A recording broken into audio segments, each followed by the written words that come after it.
Hello friends, welcome back to my channel. तो आज के इस वीडियो में मैं आपको एक्सप्लेन करने वाली हूँ 2023 में आई स्टोरीज लव स्टोरीज 2। तो चलिए विदाउट वेस्टिंग टाइम सीरीज का एक्सप्लेनेशन स्टार्ट करते हैं। इस सीरीज में 4 स्टोरीज हैं, तो चलिए पहली स्टोरी स्टार्ट करते हैं। स्टोरी स्टार्ट होती है, वेदा और अर्जुन की शादी फिक्स हो रही थी। उन दोनों के पेरेंट्स वहाँ पर थे और सब लोग डिस्कस कर रहे थे कि वेदा और अर्जुन एक दूसरे के लिए कितने परफेक्ट हैं।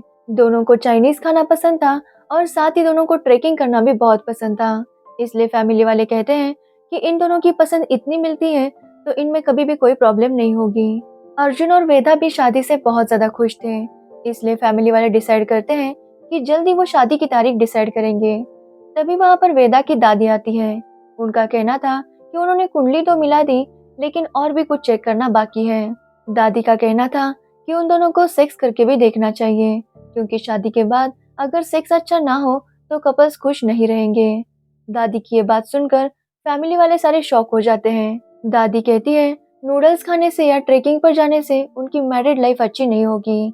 वो तभी अच्छी होगी जब दोनों में सेक्स अच्छा होगा।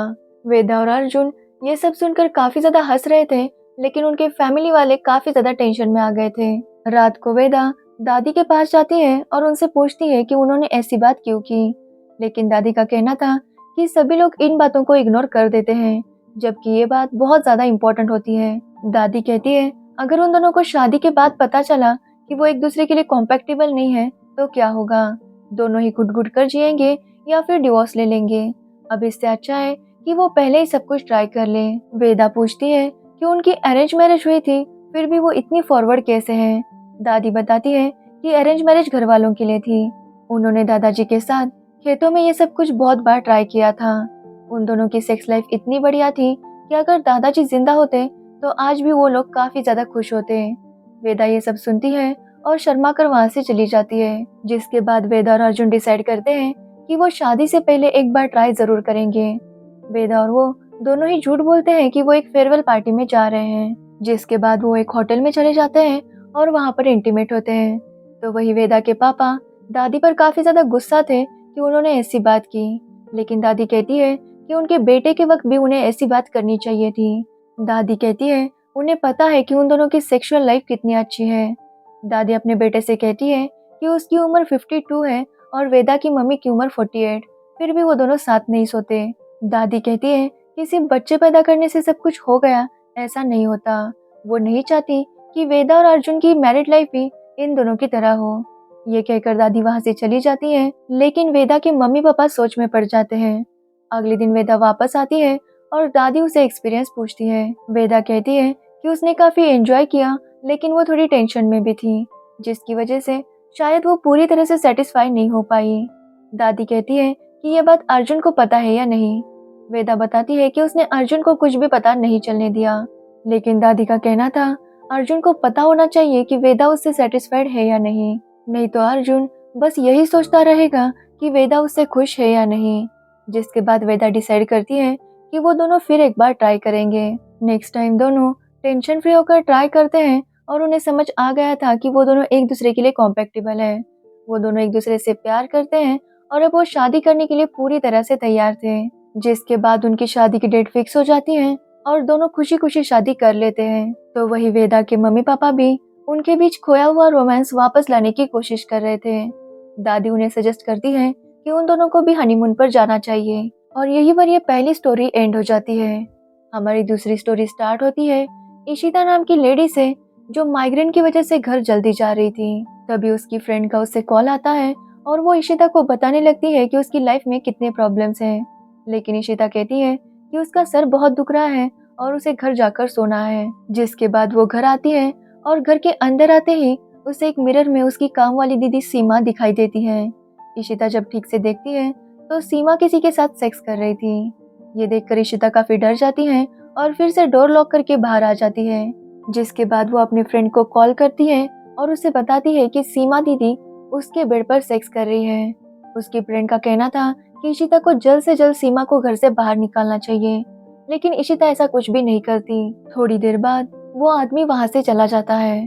फिर इशिता घर के अंदर जाती है और ऐसा दिखाती है कि उसे कुछ पता ही नहीं। यहाँ पर हमें पता चलता है इशिता घर में अकेली रहती है और उसके घर के सारे काम सीमा ही करती है। इशिता सीमा से बात करना चाहती थी, लेकिन उसकी हिम्मत नहीं होती। सीमा के जाने के बाद इशिता उसी बेड पर सोती है और वो सब इमेजिन करने लगती है। अगले दिन इशिता ऑफिस जाती है और फिर से उसी टाइम पर वापस आ जाती है। वो घर के अंदर छुप कर आती है और फिर से उन दोनों को सेक्स करता हुआ देखती है। एक्चुअली इशिता ये सब कुछ एंजॉय कर रही थी और जैसे ही वो दोनों बाहर आने लगते हैं, इशिता फिर से छुप जाती है। एक्चुअली इशिता के घर के एंट्रेंस में ही एक मिरर लगा हुआ था और उस मिरर में बेडरूम में क्या चल रहा है ये दिखाई देता था। इसलिए इशिता वहीं पर रुककर बेडरूम में क्या चल रहा है ये देखा करती थी। एक दिन ऐसे इशिता वापस आती है, लेकिन सीमा के साथ तब कोई भी नहीं था। सीमा को पता चलता है कि इशिता वापस आ चुकी है। ये देखकर सीमा काफी डर जाती है और वो उस आदमी को कॉल कर रही थी कि वो ना आए। तभी सीमा देखती है कि इशिता किस तरह से छुप रही है। इससे सीमा समझ जाती है कि इशिता रोज उन्हें इसी तरह से देखती है। जिसके बाद वो आदमी आता है और फिर से वो दोनों सेक्स करने लगते हैं। ऐसे ही कुछ दिन गुजर जाते हैं और रोज ऐसा ही सब कुछ चल रहा था। जिसके बाद हम सीमा का घर देखते हैं। एक्चुअली वो आदमी कोई और नहीं बल्कि सीमा का पति था। उनका घर बहुत छोटा था और परिवार बड़ा था, जिसकी वजह से वो इशिता के घर आकर ये सब किया करते थे।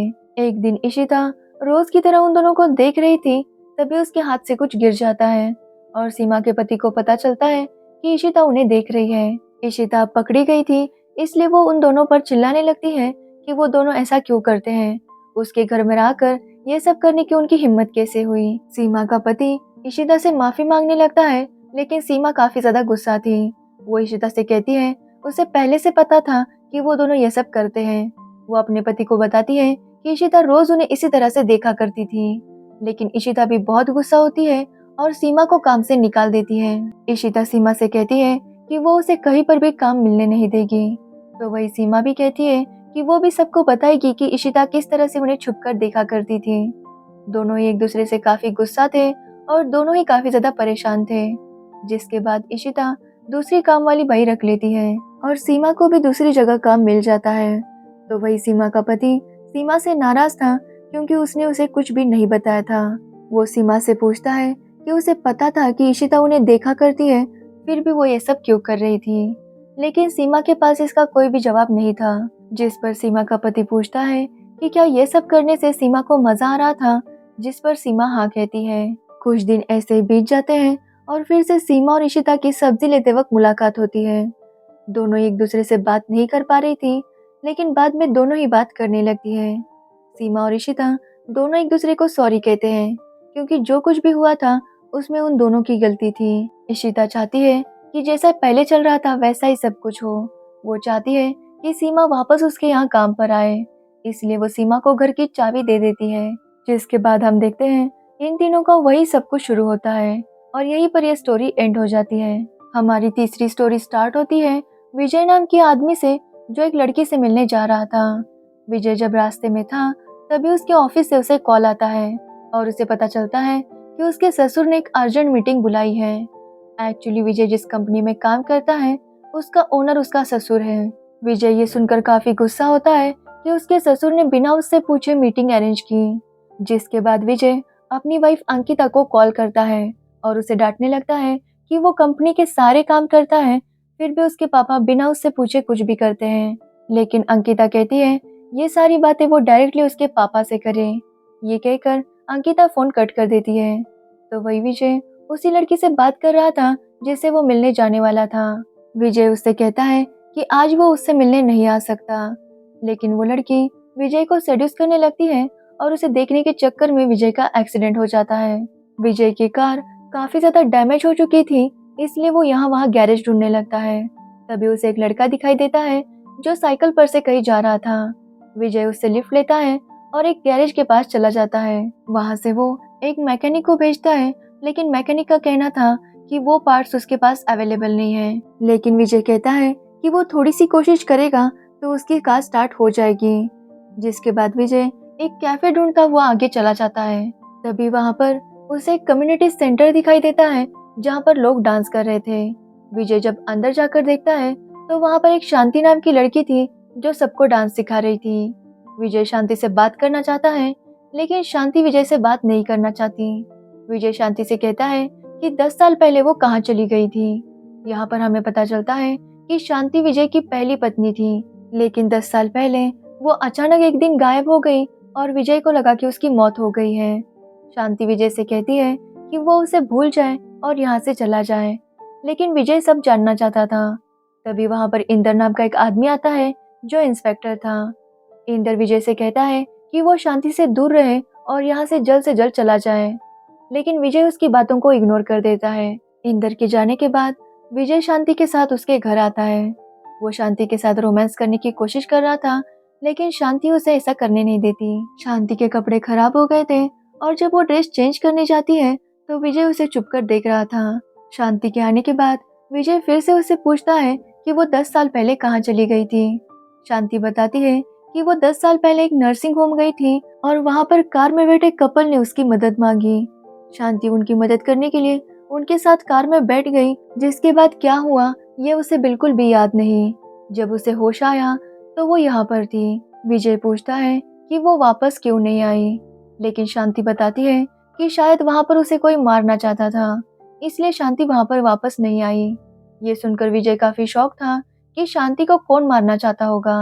विजय कहता है कि अब तक जो हुआ सो हुआ, लेकिन अब शांति को उसके साथ चलना चाहिए। शांति विजय से पूछती है कि क्या उसने शादी की है या नहीं। विजय बताता है कि उसने अंकिता से शादी की है और उनके 2 बच्चे भी हैं। एक्चुअली शांति अंकिता को पहले से जानती थी, क्योंकि विजय और अंकिता ने एक साथ कंपनी ज्वाइन की थी। उन दिनों में काफी अच्छी दोस्ती हो गई थी, लेकिन शांति पहले थोड़ी सी अंकिता पर जलस भी फील करती थी, क्योंकि उसे लगता था कि शायद अंकिता विजय से प्यार करती है। लेकिन बाद में उसे पता चला कि अंकिता का एक बॉयफ्रेंड भी था, जो अंकिता के पापा के बाद उनकी कंपनी टेक ओवर करने वाला था। शांति विजय से पूछती है अंकिता के बॉयफ्रेंड का क्या हुआ। विजय बताता है कि उनका सडनली ब्रेकअप हो गया, जिसके बाद वो कहाँ चला गया किसी को भी नहीं पता। लेकिन शांति के जाने के बाद विजय काफी परेशान हो गया था और अंकिता ने उसका बहुत ख्याल रखा, जिसके कुछ टाइम बाद उन दोनों ने शादी कर ली। विजय बताता है कि अंकिता के पापा की कंपनी अब वही संभालता है। ये सुनकर शांति बहुत खुश थी, क्योंकि विजय काफी पहले से ये सब कुछ करना चाहता था।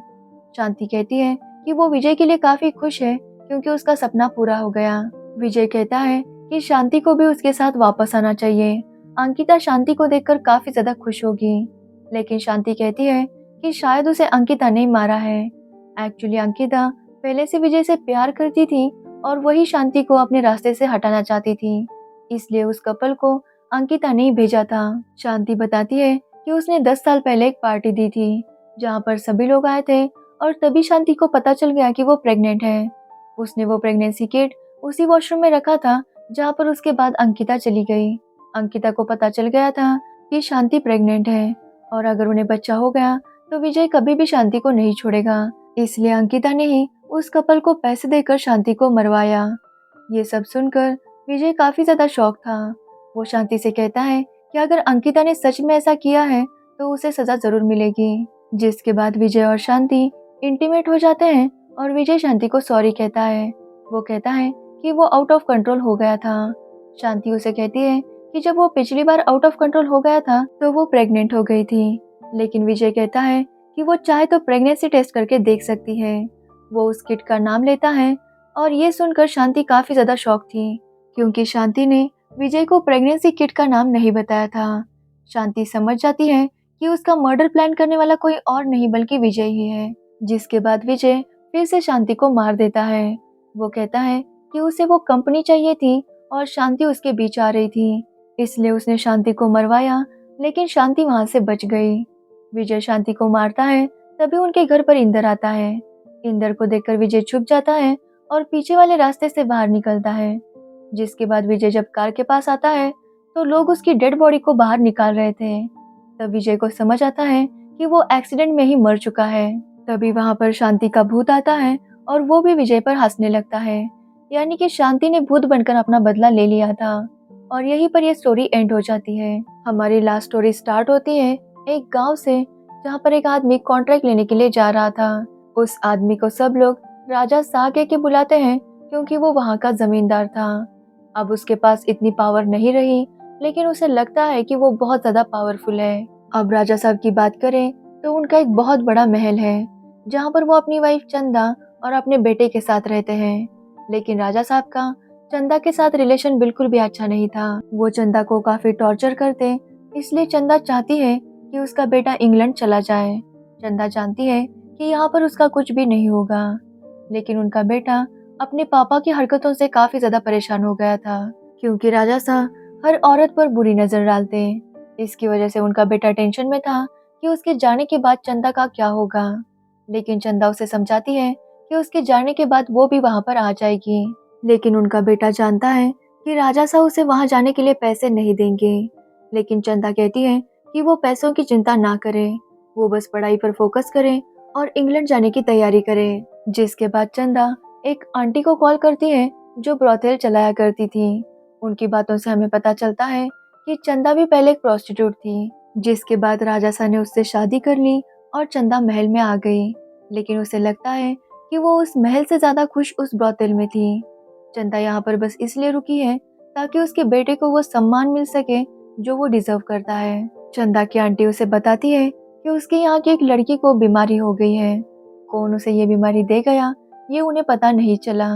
ये सुनकर चंदा उनसे एक हेल्प मांगती है। अब वो हेल्प क्या थी यह हमें बाद में पता चल जाएगा। जिसके बाद हम देखते हैं राजा सा कहीं से आ रहे थे और उन्हें इस बार भी कॉन्ट्रैक्ट नहीं मिला। वो गालियां देते हुए आ रहे थे, तभी उन्हें घर पर एक नई नौकरानी दिखाई देती है। उसका नाम था रेखा और रेखा दिखने में काफी ज्यादा खूबसूरत थी। अब राजा सा को रेखा चाहिए थी, इसलिए वो किसी न किसी बहाने से हमेशा रेखा को अपने पास बुलाते। वो एक दिन रेखा से कहते हैं कि अगर उसे इस महल में रहना है, यहाँ की महंगी महंगी चीजें यूज करनी है, तो उसे उनका काम करना होगा। रेखा भी उनका काम करने के लिए तैयार होती है। तो राजा सा उसे कपड़े उतारने के लिए कहते हैं। रेखा जब कपड़े उतार रही थी तभी उनका बेटा वहां पर आता है। एक्चुअली वो राजा सा को बुलाने आया था, क्योंकि उनसे मिलने कोई आया था। ये सुनकर राजा सा वहां से चले जाते हैं। उस रात चंदा काफी खुश होकर सो रही थी। तभी उसे कुछ आवाज सुनाई देती है और वो स्माइल करते हुए बाहर आती है। वो देखती है कि रेखा राजा सा के साथ इंटीमेट हो रही थी। ये देखकर चंदा काफी ज्यादा खुश होती है। यहाँ पर हमें पता चलता है कि चंदा ने उस आंटी से क्या हेल्प मांगी थी। एक्चुअली आंटी ने चंदा को बताया था कि उनके यहाँ की एक लड़की को बीमारी हुई है। चंदा उस लड़की का नाम पूछती है तो उस लड़की का नाम रेखा था। यानी चंदा ने ही जानबूझकर रेखा को यहाँ बुलाया था। वो जानती थी कि राजा सा रेखा को देखकर क्या करेंगे। जैसा चंदा ने प्लान बनाया था वैसा ही हो रहा था। तभी चंदा देखती है कि राजा सा शराब पीते हुए आ रहे थे। तब चंदा को पता चलता है कि अंदर रेखा के साथ राजा सा नहीं बल्कि उसका बेटा है। और यहीं पर यह स्टोरी एंड हो जाती है। तो ये थी इस सीरीज की स्टोरीज। अगर आपको ये स्टोरीज पसंद आई हो तो वीडियो को लाइक कमेंट शेयर जरूर करना और मेरे चैनल को सब्सक्राइब करना बिल्कुल मत भूलना। Thanks for watching the video.